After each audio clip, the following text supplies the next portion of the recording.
Who here has played sports before? I know we've got a lot of athletes, all right? Almost everyone. Who's ever heard a coach say, speed of the leader, speed of the team? Raise your hand if you've ever heard that saying, okay?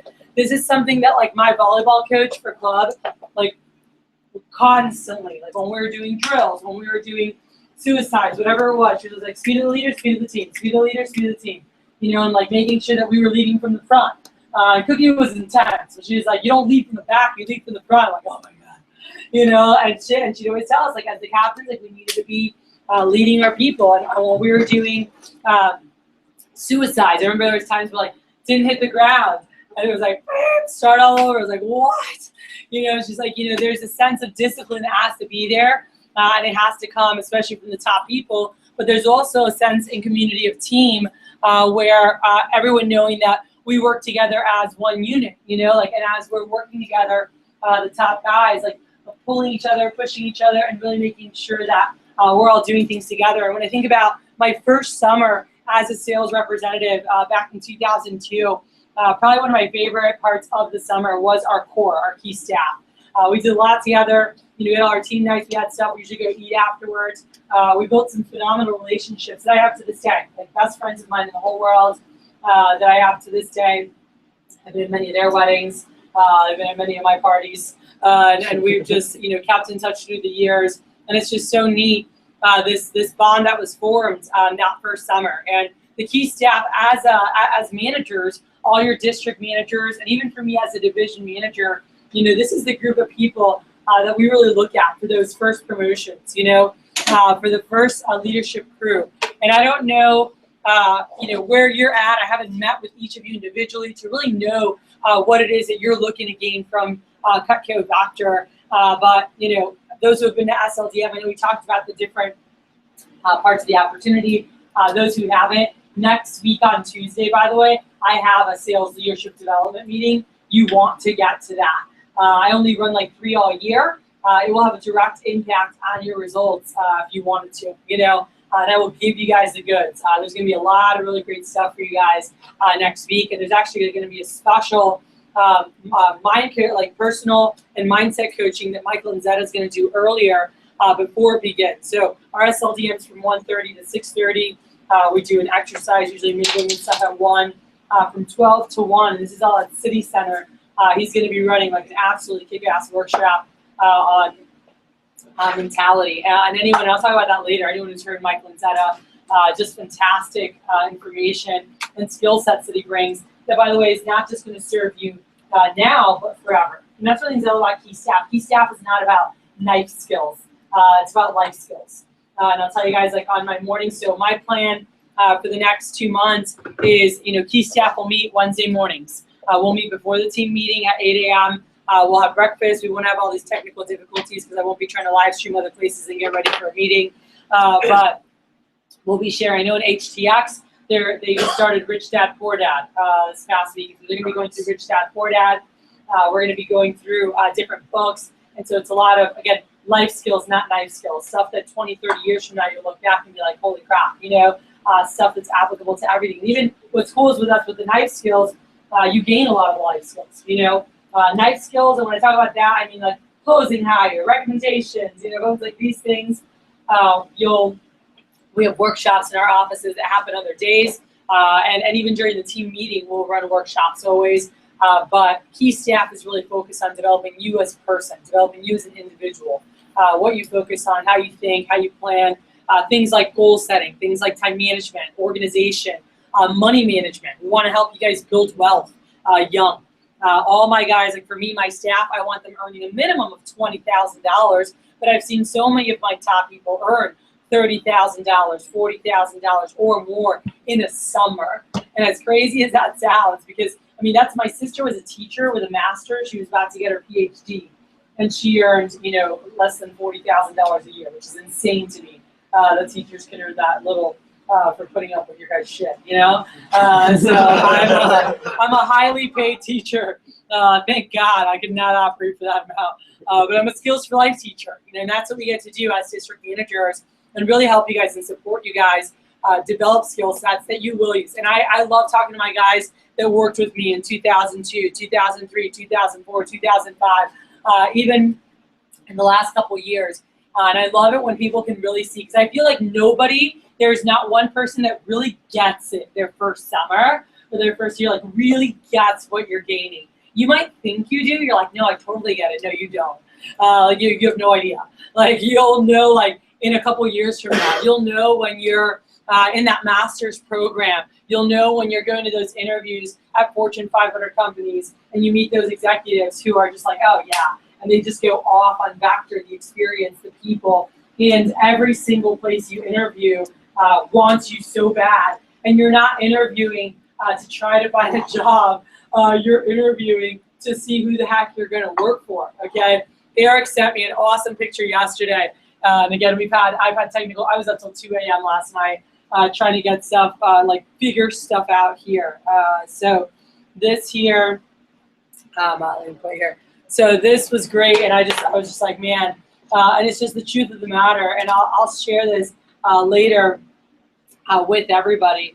But he shared a picture, and it was, he has here, on the New Yorker, it has the New Yorker on the cover here, and it has class of 2015, raking leaves off the tree, and then a person who just graduated, class of 2016, and they just got their shirt, to go work the same job.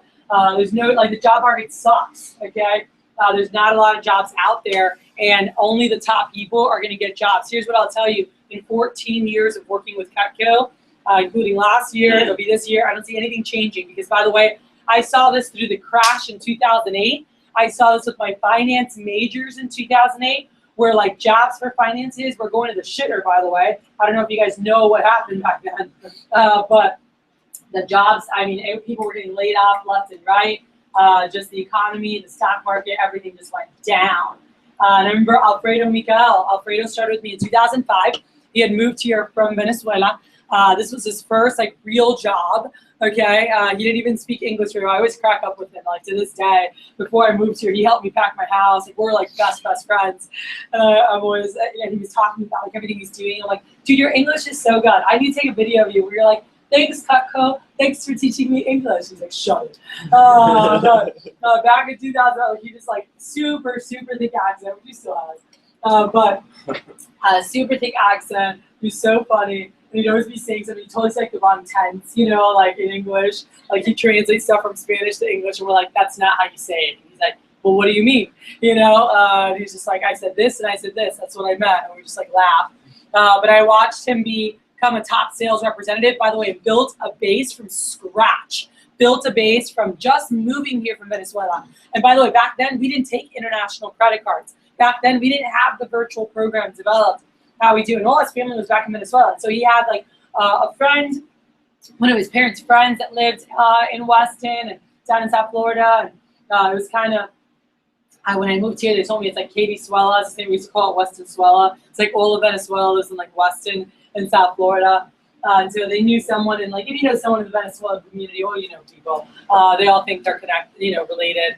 They all know each other. But he started off with a couple people, and I watched him build his base, and I watched him hit his first promotion, his first weekend, and then second promotion. That week sold about $7,000 his first week on the job, and build a foundation to be one of our top representatives. By the way, he helped me expand into Puerto Rico, and he ran an unbelievable office, one of the top in the nation in summer of 2006 in Puerto Rico. He ran a branch office that summer. He came back in 2007, and he was my sales manager. He ran the show in Fort Lauderdale. By the way, that year, we were -- in the entire company, period. #1 in 2007. And I remember talking to him, and I said, we were just chatting about him graduating. And even when he went to run his branch, because I'd asked him, what do you want to do? And he goes, well, I want to work with, like, Merrill Lynch. I want to do wealth management. He was a finance major. And he's like, or, I want to work with, what's the other big name? I always forgot. So JP Morgan. It starts with a J. So he's like JP Morgan or Merrill Lynch or whatever. And, like, that was his dream.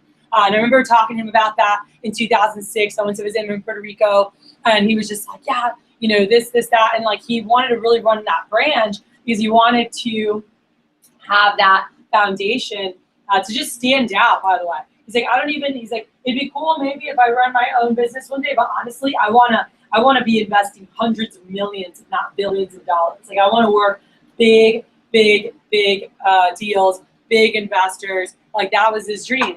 And he's like, or, work with like athletes. And it was so wild. And I have an email from him that we received some years later. But I watched him run a branch. I watched him rock my office, #1 in the company in 2007. And then he went to senior year. And he landed an internship, by the way, that fall in New York with Merrill Lynch. And it was an internship for college students, right? And they picked one in the state of Florida. One in the state of Florida. There's a lot of freaking sharp college kids in the state of Florida. And he was selected. And he went up to New York, and he was up there for the training. I remember getting like a late night call one night. And I'm like, yo, he's like, I love you. And I was like, you've been drinking. And he's like, yes, but I still love you. And I was like, what's up? And he's like, I just want to call you. Like I don't know if you remember, like your drunk friends call you and like just like pouring their heart out how great you are. So I'm just like laughing. I'm like, dude, you want to do this tomorrow? No. Okay. He's like, let me tell you something. This is for real. This isn't going to change. I'm like, what's up? And he goes, no, seriously. He's like, so yes, I've been drinking at the bar. He's like, I'm with the recruiter from Merrill Lynch. He's like, and I asked her, he goes, I said, why did you pick me? Like, why me? And she looked at him. She goes, are you kidding me? She goes, well, when we saw your resume that you submitted, and we saw that you had moved here from another country, that English was your second language, you started a company with a multi-million-dollar company, a direct sales, started with 3 people as your base, built that base to several hundred people, expanded and ran, did an entrepreneurship internship with that same multi-million-dollar company in another country that wasn't your home, between your sophomore and junior year of college, where most college kids are what? Just getting trashed all summer doing nothing. And he's like, I'm going to go run a business for a multi-million-dollar company in another country that isn't my own. And she just said, and you went and did that. And they came back and ran the #1 office for that company that year. Like, are you kidding me? Like, we know that you have to be someone who's like motivated, has vision, organized, can really pour passion into people. You're a strong leader. You have to have a sense of, strong goals for yourself, because you wouldn't even think about doing that, if you weren't someone who had like a big vision for yourself, right? So obviously you have to be someone who's super motivated. And they're like, we were hoping that you would say yes. And he was just like, that's awesome. And he was like so fired up. By the way, he worked that internship. Upon graduation in 2008, what happened? Boom, markets crash. Everything sucks in the finance world. Right out of college, Merrill Lynch says, we want you, and they offer him a full-time position. By the way, Merrill Lynch does not hire people out of college. They're headhunters. They go to other top financial institutions and take whoever the hell they want, because everyone wants to work there in the finance world. His job, get this. Oh, I got goosebumps here. His job, he was working with the NBA and NFL drafts from out of college with those guys, all right? So not with like the guys who've been there, but like the new drafts. And he was doing their investments, and he was handling their accounts with all the money they were getting, signing bonuses, whatever. He built his base there. He was recruited by JP Morgan. He's doing wealth management for Colombia. He's in charge of Colombia, Venezuela, Argentina. I know, and he's doing multi-million and billion-dollar deals that he's doing, by the way, and absolutely crushing it. And that's what he does now, by the way. So now he's married, lives in Miami, unbelievable condo on Brickell, overlooking the water. And I had a chance to visit with him recently when I was home for the holidays, and he was just like, it's just insane. He's like, I can't believe that, like, I'm literally doing exactly what I wanted to do. And I said, I mean, it's not a surprise to me. I was like, you're a freaking ass kicker, and like, you set yourself up for success, Like, you set yourself up, and you knew what you wanted, and you freaking went for it, and you got it done. And you set yourself apart, and that's the thing. A lot of people, like, they're like, oh, I want to do this, I want to do that. But, like, they don't have the skills. They don't take the actions, right? Like, it's ridiculous. Oh, and even as silly as, like, someone who's like, I want to be in shape. I want to do this. But yet, they don't take the actions for it. They're not working out. They don't do their stuff. They don't eat the right foods. And it's like your actions don't match the results that you want to have, And so there's got to be some consistency there in order for that to match. And with when it comes to just for the future, you hear people all the time. And that was, by the way, an article some of you guys I've shared with. and I'll reference it during my opening comments a little bit later, where there's an article that the Wall Street Journal did, right? Like 2 summers ago, I think they did a poll, a Gallup poll, and they said, you know, the new college students, the new wave, like so many people want to be entrepreneurs, but I mean, so few have the skills that it takes or even have an idea of what to be doing. And it talks about how such a small percent were even doing an internship and learning the skills to get that done. And it's just so wild because everybody wants to do it, right? Everybody wants to do this, wants to achieve this, wants to achieve that. But again, they're not taking the actions. And so I share that with you guys because by you guys, you know, being here today, being here this morning, you took a step in the right direction. You know, like you're like, all right, I want to set myself up. I want to be above average. All right, this summer, we're going to work with hundreds of students throughout the Gulf Coast area. All right, my goal personally in West Houston is that in 2 weeks from now, when we kick off the Super Bowl or the playoffs, excuse me, I'm like already ready, you know, late July, just fast forwarded through time. When we kick off the playoffs in 2 weeks, I want to have 100 badasses ready to roll. That is the mission for West Houston, all right, from the pilot office. And every one of your organizations 2 weeks from now, you know, can they be at 20, 30, 40, our top veterans with their teams, you know, shooting for 50 people that we have in our organizations ready to go out and kick some butt, all right? I know that we have the people to rock the nation. I know that you guys, by you guys being in an organization that's dynamic, that's growing, that's teaching, you're going to learn a ton. And that's something that I'm very focused on. If you guys go on our website at gckdivision.com and read through the website, it gives you more insight into just who we are, what we do, what we want to do here as a division. And, you know, they interviewed me as they put the website together, and they're like, you know, what are you doing? And again, you heard me talk about this. I was like, I want to create a place where people can learn unbelievable skills that they wouldn't get anywhere else, anywhere. I don't care what program at school, because the guy who trained me, John Hoffenberg, who recruited and trained me, my division manager originally, John Hoffenberg went to Wharton, which was the number, and I think it might still be the #1, but it was the #1 business school in the nation. It's one of the best always, year after year, Wharton School of Business, University of Pennsylvania. He went to Wharton, by the way. He graduated from there, not top of his class. He graduated like a 3.2 GPA, where his buddies were like 3.8, 3.9, 4.5. I don't know how high it can go, but he's like, whatever. They had all these crazy GPAs. They had partied too much and enjoyed my fraternity too much. But he's brilliant. He's absolutely brilliant. He's a huge entrepreneur now. Works with a couple of my buddies, but he worked with Cutco for a solid decade. He worked his entire way through college, by the way. Right out of high school, he started with Vector. He was a top rep his first summer. Then the next summer, then went to Wharton. Then the next summer was an assistant manager, like a full, and then he was a branch manager. Then he was a pilot manager, and worked in basically Mary Lou's position, and ran the pilot headquarters for Mr. Scott Dennis, who at the time was the division manager and now is the Eastern Region Regional Sales Director. He's been my boss for a long time, all right? But he grew through there. He graduated from Wharton. His senior year, John was telling, he's like, John went to all these job interviews, right? With Fortune 500 companies, which, by the way, are even hard to get. Every single one that he submitted an application, he had a second job, like a second job interview. And he said out of 13 job interviews he went to, he had 13 out of 13 job offers. And by the way, he had job offers over some of his buddies who had higher GPAs. And they were like, what? And yeah, they had a lot of great book knowledge. He had a great GPA, but he had the resume.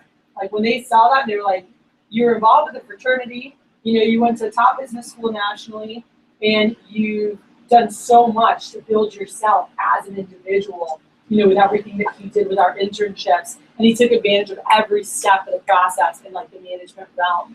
So again, I share that with you guys because to me, that's what Key Staff is about. Key Staff is about setting yourself apart. It's about being the captains, being the leaders, and being able to put that on your resume to say, I was one of the captains, because it's where we pick our managers from. From our Key Staff, from our captains, we pick our assistant managers, in training, our future assistant managers, our future branch managers. And I'll tell you guys, I know that today, there's a couple of promotions that we're going to be doing today. And I know I've talked to some of the managers, and there's a lot of promotions that are happening in the next 2 weeks in our offices for assistant managers. But if you're someone who really wants to stand out and be the most at the summer, making sure that you're making that known, because there's a lot of freaking opportunity here. So for key staff, you want to talk to your managers to see when they're having it. I know some offices, I believe Corpus is doing Saturday mornings. Some people do Thursday nights. I did Thursday nights for a long time. We're doing in the pilot Wednesday mornings. We're going to be doing breakfast. We'll be going through different topics on a weekly basis. Some of you guys, like HTX is going through a book this summer. So whatever it is, it's all stuff that's going to benefit you long-term forever. So talk to your managers about when that is, what you need to do to be a part of that group. And I promise you, it's one of the things you always, like, my guys, every time we talk, like, man, you know, those key staff meetings, like, yes, by the way, they learned a ton selling Cutco, but in those meetings, it really hones in on certain skill sets. And it's like, when you're selling, presenting, whatever, like, learning and really diving into, like, just basic negotiation practices, right? Basic rapport building and interpersonal skills, confidence, eye contact, handshake, you know, like how you connect with somebody. That's huge in the business world, you know, and also knowing who your people are, who your customers are, who your clients are. Because I studied international business, and I'll tell you, when you're dealing with different cultures, they do business a little bit different, all right? And so just being in the know, really being conscious of who you're talking to, who you're networking with, really does make a big difference, all right? Going up to, as a lady, to an Orthodox Jewish man and being like, nice to meet you, is really dumb. Because they don't touch females' hands. So when I meet somebody for business, I'm like, hey, it's great to meet you. And it's just like, you know, and just, these are just little things. And again, these are life skills you'll learn here. If you get recommended to go do a demo as a guy, you can totally shake hands, okay? If you're in an ultra Orthodox Jewish home as a guy, if you go in to do a demo, you don't shake the lady's hand, all right? Where, you know, with your Southern belles, you can be like, hi, and like hug the mom, she kisses you, oh, honey, come here. Like, you do not do that in a different culture, you know, like, so just like being aware. Same thing, you know, with there's different cultures, Middle Eastern cultures, and it's just like, it's just very different, you know. So just knowing that, being in the know. I'm just giving you an example of like a lesson, but like these are great things to learn, to know, to really be knowledgeable about that'll help you guys out in the future. Be better leaders, be better connectors. And I'm not just talking about the business world, just in life with anything, you know, and really helping people feel comfortable and connected to you in any setting. And you guys will learn about that. So we have planned some giveaways this morning. We're going to have a little phone jam. I know we had promoted the meeting in the morning for 30 minutes. We were supposed to be on the phone 15 minutes ago, so I apologize. The meeting was supposed to be 8:15 to 8:45, not 8:30 to 9, but what else? We were going to, you guys have the whole office. You can be wherever. Try not to be outside. If you are, don't be, like, we'll get complaints. So, I mean, there's little benches, I'd say, but just be in here, sit on the floor, wherever you want. But we're going to put on some music, and we're going to be going through every demo. Every 2 demos you guys book up this morning, you'll get a ticket for. All right, just for being here this morning, you guys already got entered into the drawing, so let me give you guys that before other people all get here.